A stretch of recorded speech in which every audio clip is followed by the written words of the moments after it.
Hello everyone, how are you? This is Dr. Chavigar. Welcome to my channel Krishna Institute of Law.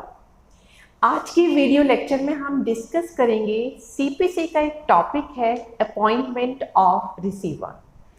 तो ये जो receiver से related video lecture है ये दो पार्ट में बने हुए हैं। तो आज हम पार्ट 1 में लेंगे कि रिसीवर किसे कहते हैं और इनका अपॉइंटमेंट कैसे होता है। तो सबसे पहले हम डिस्कस करेंगे what is the meaning of appointment. देखिए, अगर कोर्ट में कोई केस है और उस केस में कोई प्रॉपर्टी इन्वॉल्व है, अगर कोर्ट को लगता है कि उस प्रॉपर्टी को ना तो प्लेंटिफ को होल्ड करना चाहिए ना ही डिफेंडेंट को होल्ड करना चाहिए, तो अगर कोर्ट को ऐसा फील होता है कि कोई भी पार्टी उस प्रॉपर्टी को डैमेज कर सकती है, उसका मिसयूज कर सकती है, तो वो एक अनबायस पर्सन को, जो ना तो डिफेंडेंट से रिलेटेड होता है ना ही प्लेंटिफ से रिलेटेड होता है, जो बिल्कुल इनडिफरेंट होता है, ऐसे पर्सन को रिसीवर की तरह अपॉइंट करती है। उसको वो सारे राइट होते हैं जो कि एक ओनर के होते हैं। वो प्रॉपर्टी को प्रिजर्व भी कर सकता है, प्रोटेक्ट भी कर सकता है, उसको एडमिनिस्टर भी कर सकता है। अगर कोई दूसरा उस प्रॉपर्टी के साथ कुछ गलत करता है तो उसके अगेंस्ट केस भी डाल सकता है, और अगर कोई और पार्टी उसके अगेंस्ट केस कर देती है उस प्रॉपर्टी के अगेंस्ट, तो रिसीवर उस केस को लड़ भी सकता है। बस उसको ओनरशिप का ये राइट नहीं मिला होता कि वो उस प्रॉपर्टी को किसी को बेच सके। तो बेचने के अलावा वो सारी चीजें जो है पूरी कर सकता है।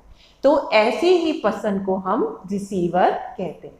वैसे तो आपको पता ही है रिसीवर वर्ड में क्या आ रहा है, वर्ड रिसीव। रिसीव का मतलब होता है कोई चीज लेना। तो अगर कोर्ट किसी इम्पार्शियल या इंडिफरेंट पर्सन को किसी डिस्प्यूटेड प्रॉपर्टी को रिसीव करवाती है और ओनरशिप के सारे राइट दे देती है, तो उसको बोलते हैं रिसीवर। इससे रिलेटेड दो बहुत अच्छे केस हुए थे। पहला मैं आपको बताऊंगी Shri Ram urban infrastructure limited versus court receiver.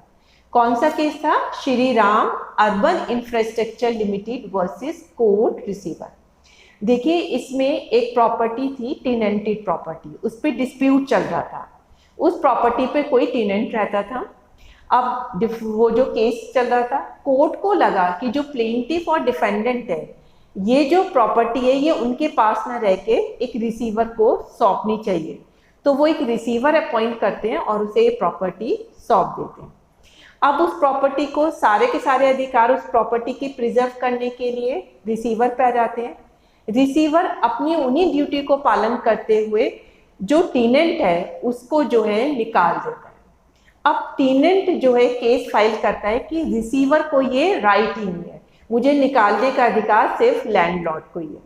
तो कोर्ट डिसाइड करता है कि जो रिसीवर है वो प्रॉपर्टी को बेच नहीं सकता, उसके अलावा वो ओनरशिप से रिलेटेड सारे राइट एक्सरसाइज कर सकता है उस प्रॉपर्टी को अच्छे से प्रिजर्व करने के लिए। तो वो चाहे तो टेनेंट को निकाल भी सकता है। तो इससे हम देखते हैं कि रिसीवर की बहुत ज़्यादा पावर हो जाती है। नेक्स्ट है आपका मोहम्मद तजुद्दीन वर्सेस सिकंदर परवेज। देखिए, इस केस में क्या था, एक पार्टी ने प्रॉपर्टी के जो है पार्टीशन के लिए बोला। अब उस पार्टीशन में एक पेट्रोल पंप भी था। अब वो जो था पर्सन, उसके पास जो पार्टीशन के लिए क्लेम करा था उस पर सिर्फ 4.38% का ही शेयर था उसका। अब डिफेंडेंट ने कहा कि आप जो है किसी पर्सन को रिसीवर अपॉइंट कर दीजिए, नहीं तो ये पेट्रोल पंप को जो है डैमेज कर देगा या उसको डिस्ट्रॉय कर देगा। तो कोर्ट ने कहा कि ऐसे हम हर केस में रिसीवर को अपॉइंट नहीं कर सकते, क्योंकि उसका शेयर ही बस इतना है 4.38, तो वो तो उससे रिलेटेड मैटर में कोई बहुत ज़्यादा पावर एक्सरसाइज ही नहीं कर सकता। तो ये जो है बहुत ही हास्यस्त जो है एक तरीके का केस होता है जब हम रिसीवर को अपॉइंट करते हैं। ऐसे केस में हमें बिल्कुल नहीं लग रहा है कि जो है हमें रिसीवर अपॉइंट करना चाहिए। तो इससे आपको पता चलता है कि जरूरी नहीं है कि अगर पार्टी ने कोर्ट से रिक्वेस्ट करी है कि आप रिसीवर को अपॉइंट कर दीजिए, तो जो कोर्ट है वो उस रिक्वेस्ट को एंटरटेन ही करेगा। अगर उसे लगता है कि ऐसा केस नहीं है रिसीवर को अपॉइंट करने वाला, तो वो उस एप्लीकेशन को रिजेक्ट भी कर सकता है। तो ये था आपका कि रिसीवर किसे कहते हैं और कब कोर्ट कर सकता है और कब नहीं कर सकता। नेक्स्ट है, जब वो रिसीवर को अपॉइंट करता है तो कोर्ट ऐसे केस में क्या करता है, किसी भी प्रॉपर्टी के लिए पहला पॉइंट बताता है कि वो रिसीवर को अपॉइंट कर सकता है। रिसीवर को अपॉइंट वो डिक्री से पहले भी कर सकता है और डिक्री पास होने के बाद भी कर सकता है। सेकंड पॉइंट कहता है कि जैसे ही रिसीवर अपॉइंट होता है फिर वो जो है, जो पहले उस प्रॉपर्टी को पजेस कर रहे थे अब वो उस प्रॉपर्टी को पजेस नहीं करेंगे, क्योंकि अब रिसीवर अपॉइंट हो गया है। अब वो पोजीशन किसको मिल जाएगा, अब वो पोजीशन सारा रिसीवर को मिल जाएगा। और लास्ट पॉइंट कहता है कि जो पहले प्रॉपर्टी को पजेस कर रहे थे उनके जो राइट थे अब वो सारे के सारे राइट जो है रिसीवर को मिल जाएंगे। तो इसका क्या मतलब है कि अगर कोर्ट को लगता है कि ये जस्ट है, कन्वीनियंट है, तो वो एक ऑर्डर पास कर सकती है, उसमें रिसीवर को अपॉइंट कर सकती है और जो पर्सन पहले प्रॉपर्टी को होल्ड कर रहे थे उनसे लेके वो प्रॉपर्टी रिसीवर को दे सकती है और उनके सारे राइट जो है अब रिसीवर को मिल जाएंगे। तो जो अपॉइंटमेंट का ऑर्डर देती है कोर्ट उसमें ये सब चीजें मेंशन रहती हैं। अब है कि आप जो कोर्ट है वो जो है इसे as a matter of fact नहीं देती बल्कि ये उसकी डिस्क्रिशनरी पावर होती है। तो वो तभी देती है जब उसे लगता है ये बहुत ही जस्ट है और कन्वीनियंट है किसी रिसीवर को अपॉइंट करना। तो कोर्ट को भी कुछ प्रिंसिपल फॉलो करने होते हैं रिसीवर के अपॉइंटमेंट से पहले। तो सबसे पहला क्या है कि ये कोर्ट की डिस्क्रिशनरी पावर है। अगर प्लेंटिफ ने एप्लीकेशन दी है कि आप मेरी प्रॉपर्टी के लिए रिसीवर अपॉइंट कर दीजिए तो कोर्ट ऐसे ही उसे एंटरटेन नहीं करेगी। उसे जब तक ये नहीं लगेगा ये जस्ट एंड कन्वीनियंट है तब तक वो जो है रिसीवर अपॉइंट नहीं करेगी। तो कोर्ट के लिए कंपल्शन नहीं है बल्कि उसकी ये डिस्क्रिशनरी पावर है, चाहे तो वो रिसीवर अपॉइंट करें चाहे तो नहीं करें। नेक्स्ट है it is a protective relief.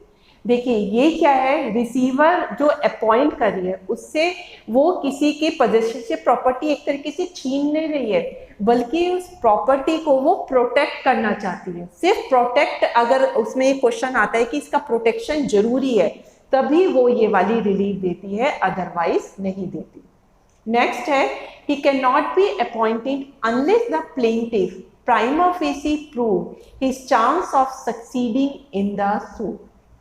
देखिए प्लेंटिफ ने रिसीवर अपॉइंट करने की एप्लीकेशन दी है तो अगर कोर्ट को ये लगता है कि प्लेंट ने एक ये प्रूव हमें कर दिया है कि वो अल्टीमेटली सूट में जीत ही जाएगा या उसके जीतने के चांसेस ज़्यादा है, तभी वो प्लेंटिफ की रिक्वेस्ट को मानती है कि रिसीवर अपॉइंट कर दिया जाए।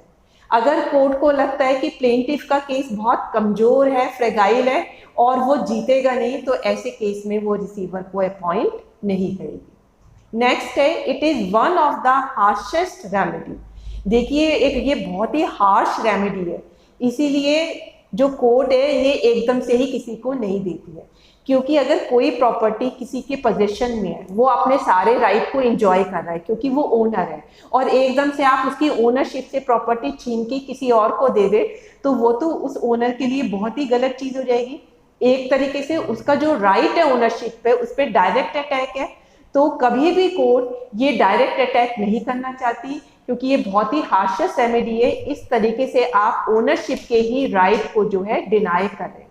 तो बहुत ही हार्शेस्ट केस में जब उसे लगता है कि प्रॉपर्टी को प्रोटेक्ट करना बहुत जरूरी है, रिसीवर का अपॉइंटमेंट जरूरी है, सिर्फ उन्हीं केसेस में जो है वो रिसीवर अपॉइंट करती है। लास्ट पॉइंट कहता है court should look at the conduct of the party who want appointment of receiver.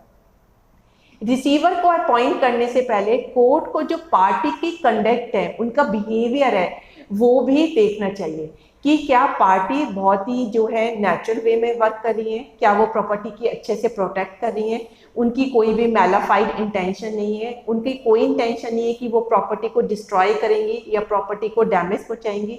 तो अगर उन्हें उनसे उल्टा लगता है कि पार्टीज की बहुत ही मैलाफाइड इंटेंशन है या उनका बिहेवियर इस तरह का है या उनकी इंटेंशन इस तरह की है कि वो किसी भी टाइम प्रॉपर्टी को डैमेज कर सकती है, तो एज ए प्रोटेक्टिव रिलीफ उन्हीं केसेस में कोर्ट जो है रिसीवर को अपॉइंट करेगा। तो आपको क्लियर हो गया होगा रिसीवर कब अपॉइंट किया जाता है। मतलब ये डिस्क्रिशनरी पावर है, हर केस में रिसीवर अपॉइंट नहीं होता है, क्योंकि रिसीवर अपॉइंटमेंट करने का एक तरीके का मतलब है कि आप ओनर के राइट को ही डिनाई कर रहे हैं। तो ये बहुत हार्शेस्ट रेमेडी है। तो जब कोर्ट को लगता है ये बहुत ही जस्ट एंड कन्वीनियंट है, तभी वो रिसीवर को अपॉइंट करती है। तो आपको रिसीवर से रिलेटेड बिल्कुल क्लियर हो गया होगा। तो that's all for my lecture. Thank you very much.